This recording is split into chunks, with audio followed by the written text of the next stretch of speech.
Hi, I'm Harry's wife, Regina.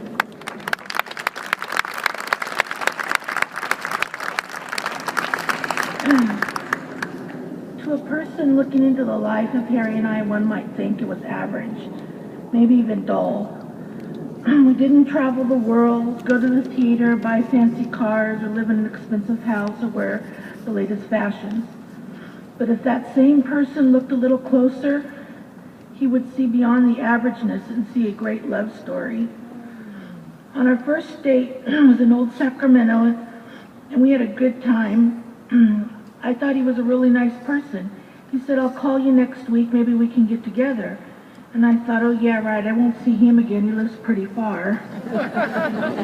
Well, the next day he called and asked if we could go out again, if he could take me to dinner. And I told him, well, don't you have to work? I said, I have to work until 6. He said that was fine because he could be off work at 4:30 and be in Galt by 6:30. And I said, but don't you have to be at work at 6 o'clock in the morning the next day? He said, yeah, but he wanted to see me again. I know I probably didn't seem too excited to him about seeing him again, but I think that was because I was in kind of shock that he wanted to come all the way to Galt just to spend a couple of hours with me, turn around and drive back to San Jose. This is the type of courtship that happened week after week until Harry asked me to marry him. While I was married to Harry, I often wondered what good thing I did in my life that allowed me to be loved by someone as wonderful as him. Then I realized God brought us together. Harry was my soulmate even before I was born. He told me numerous times, I love you so much. I feel that we are one person. I have been reading the Facebook page that was put together as a tribute to Harry.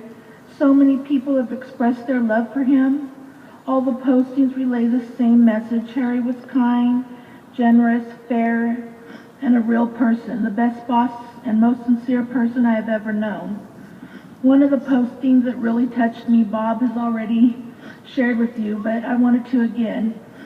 One of his friends wrote, if our lives were measured by how we make people feel, not only did Harry hit a home run, but he won the World Series, which he always made people feel so special and important. I greatly appreciate all the expressions of love shown for Harry, but what I appreciate even more is the expressions of love and respect that were shared with me when Harry was still well and alive. Each time I met one of Harry's friends or employees or former employees, the introduction was never, hi, it's nice to finally meet Harry's wife. It was always, hi, it's nice to meet you. Harry is a great guy, he's a wonderful person, or he's so special to us. On one occasion, Harry and I were in a store, and one of Harry's former employees from HP Pavilion walked up to Harry to say hi. Harry introduced me to him. The friend said to me, it's nice to meet you. Harry was the best boss I've ever had. The friend said he had just been promoted to an assistant manager. He said now that he was a manager, his goal was to be fair and caring to his employees and value their suggestions and opinions just like Harry did. He said he wanted the type of respect from his employees that he saw Harry receive so many times when they worked together at HP. The friend said he felt he could earn that respect by trying to be the type of person Harry was. Harry was right next to me when this person gave Harry such a wonderful compliment. Of course, Harry was embarrassed and turned red, but I knew he appreciated this comment. And of course, I was so proud to be married to someone who was so well loved and respected. Harry was raised in the Illinois area. He was born with a very rare form of muscular dystrophy that eventually took his life. Even though he had this disease, his parents raised him, making him understand that he could do absolutely anything and not let this disease hold him back. He knew his limitations, but his parents never babied him in such a way that would have prevented him from being the man that we all love so much. For 23 years, he cheered for his beloved Cardinals while living and attending school in Illinois. He made many close friends, some who are here today. At 24, he left his beloved Cardinals for the warm weather of California. Those of you who knew Harry well knew he was an avid sports fan, that he enjoyed all sports, from the boys of summer to the kings of poker. Yes, he felt poker was a sport. He worked for HP from the day the first hockey puck was dropped on the ice. He was a part-time supervisor at HP while he worked full-time for a medical company. He worked long hours, but he loved working at HP because of the hockey, but more important because of the special relationships he made with other employees. In 2003, one particular friend, a former HP employee, stole them away from the pavilion and offered Harry the position of Director of Guest Services for the San Francisco Giants. He loved his job and the Giants family. Harry was given the privilege of being on the field in Texas when the Giants won the 2010 World Series. When Julie, the former Director of Guest Services for the Giants, decided to leave, she called him up and told him he should apply for the job. Harry talked to me about it. He said he had his doubts he could do the job and was nervous that he could never measure up to Julie's level of excellence if he did get the job. I told Harry he should apply because he has nothing to lose. So he went through the hiring process, and eventually Rick asked him to join the Giants family. He was never so proud that he was employed by such a well-regarded and respected Major League Baseball team. When I told my family about Harry's new job, they were beyond proud. In fact, my grandpa no longer introduced Harry as, "This is Harry, my grandson," Regina's husband. The introduction now went, "This is Harry, my grandson. He works for the San Francisco Giants." Whenever my grandpa was involved in a conversation that made any reference to me, Harry, the Bay Area, or sports, my grandpa would make sure the person he spoke to knew who Harry worked for and how proud of him he was. So I want to share a few little secrets about Harry you may not have known. But did you know that Harry didn't always tell the truth? When I would be watching a TV program, he would come in the living room and ask if at the commercials he could change the channel so he could see the sports scores. He said it'd only take a minute, and he promised it would change the channel back to my TV program once he found out what the scores were.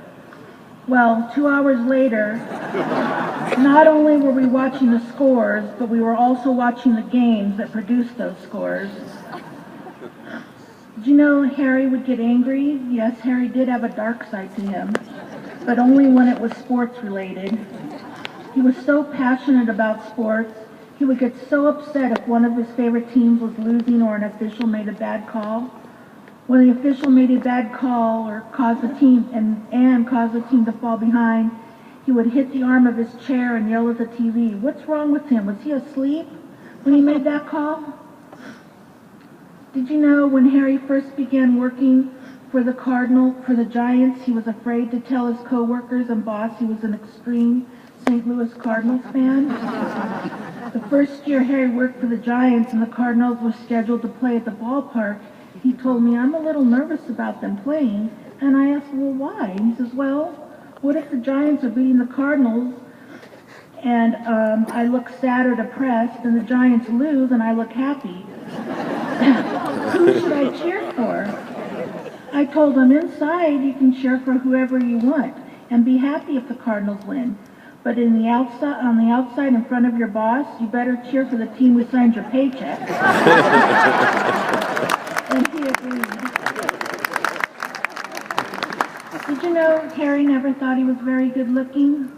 He never thought he was very handsome. There were times when we would be getting ready for work or to go out, and I would look at Harry in the mirror and I would say, "I married a cute boy." And he would respond, "I married a blind girl."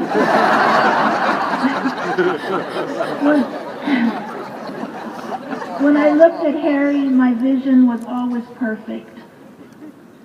On one occasion, Harry and I were in town when we ran into one of the judges I worked with at the courthouse. I introduced her to Harry.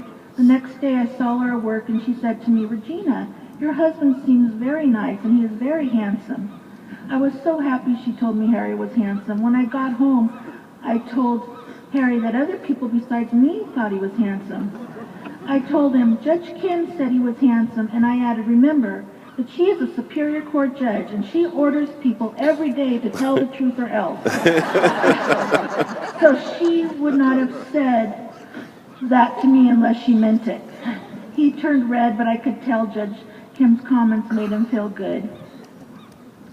Harry was my entire life.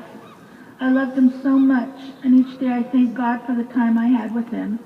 He was so loving towards me, patient, and always forgiving. He completed my world. Since the first day we lived together to the last day of his life, he told me he loved me. No matter if he was upset with me, running late, or half asleep, he always said, I love you. And not just once each day, but all throughout the day. All he ever wanted in life was to be loved, and he received plenty of that from his family and friends. He had such a wonderful outlook on life and always tried to look for the best in people. He would always welcome new friends in his life, embrace longtime friends, and forgive those that may have one time or another mistreated him. He was so forgiving. He would tell me over and over again, Regina, if someone is mean to you, so what? Forgive him or her and be nice. You have so many people in your life that love you so much and so many friends who care.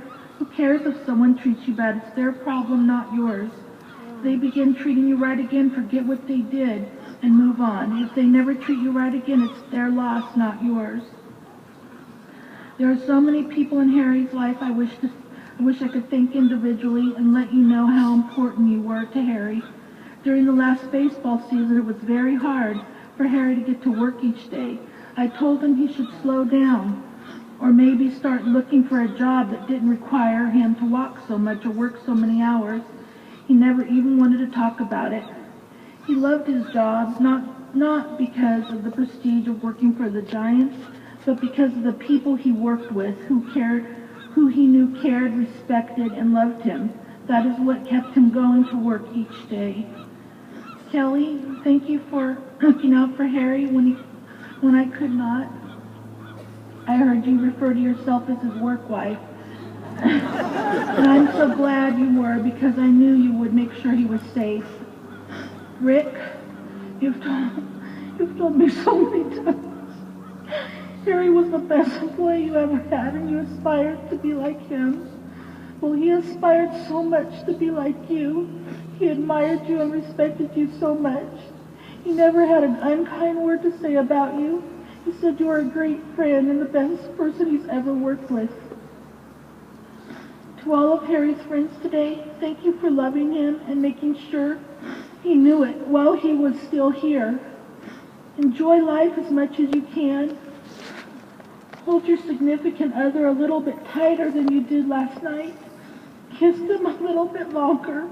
And say I love you a little bit more often. Thank you, Harry, for giving me such a wonderful life, for loving me so much, and leaving me with so many wonderful friends and memories. So thank you for all being here today.